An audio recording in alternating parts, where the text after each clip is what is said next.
শরীর ও পোশাক নিয়ে একাধিক ট্রোল। কর্মজীবনের শুরুতে একের পর এক ব্যর্থতা, তবুও হার মেনে নেননি। বলিউডে নিজের জায়গা করে নিয়েছেন বিদ্যা বালান। বিদ্যা বালান 1978 সালের 1 জানুয়ারি ভারতের কেরালায় জন্মগ্রহণ করেন।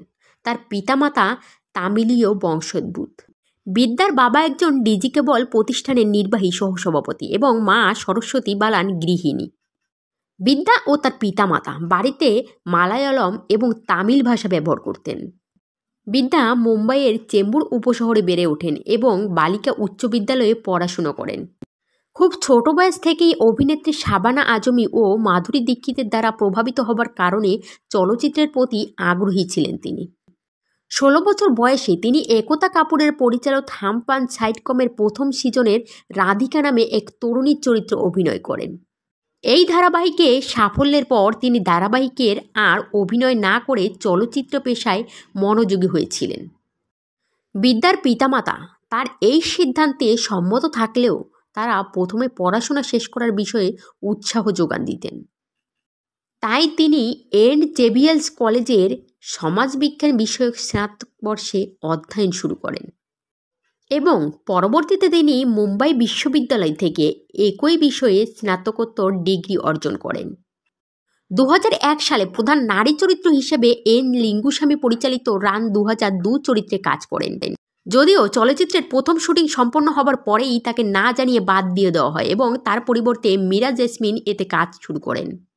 এরপর তিনি তৃতীয় চলচ্চিত্র মানুছিলামে 2003-এ চুক্তিবদ্ধ হন। সেখানে পরিচালক অসন্তুষ্ট হয়ে তাকে বাদ দেন। শুধু মালয়ালম ছবি নয়, তামিল সিনেমা দুনিয়াতে বিশেষ লাভ করতে পারেননি তিনি।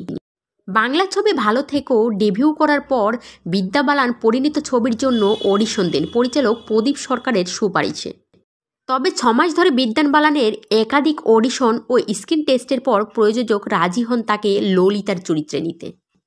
চলচ্চিত্রে কর্মজীবনের শুরুতে একাধিক ব্যর্থতার পর বিদ্যা আনুমানিক 16টি টেলিভিশন বিজ্ঞাপনে কাজ করেন। 2005 সালে প্রথম হিন্দি চলচ্চিত্রে প্রথম অভিনয় করেন। এরপর তার একের পর এক ছবি সুপারহিট হয় আর বিদ্যাকে পিছন ফিরে তাকাতে হয়নি তখন। ফিল্মফেয়ার পুরস্কার অনুষ্ঠানে শ্রেষ্ঠ নারী অভিষেক পুরস্কার এবং শ্রেষ্ঠ অভিনেত্রী বিভাগের মনোনয়ন এনে দেন। এক সময় মোটা হওয়ার কারণে সোশ্যাল মিডিয়াতে ট্রোলের শিকার হতে হয়েছিলেন বিদ্যা বালানকে। এখন তার সাহসী পোশাকে অভিনয়ে পাগল সোশ্যাল মিডিয়া। অভিনয় জীবনে তিনি বিভিন্ন পুরস্কার অর্জন করেছেন, যার মধ্যে একটি জাতীয় চলচ্চিত্র পুরস্কার, 5টি ফিল্মফেয়ারের পুরস্কার এবং 5টি স্ক্রিন পুরস্কার। 2014 সালে ভারত সরকার কর্তৃক তাকে চতুর্থ পদ্মশ্রী পদকে ভূষিত করা হয়। বিদ্যা চলচ্চিত্রের অভিনয়ের পাশাপাশি নারীদের কর্মসংস্থানের জন্য সহায়ক হিসেবে অবদান রেখেছেন। তিনি 2012 সালের চলচ্চিত্র প্রযোজক সিদ্ধার্থ রায় কাপুরকে বিয়ে করেন। ভিডিওটি ভালো লাগলে অবশ্যই একটা লাইক, কমেন্ট, শেয়ার করবেন।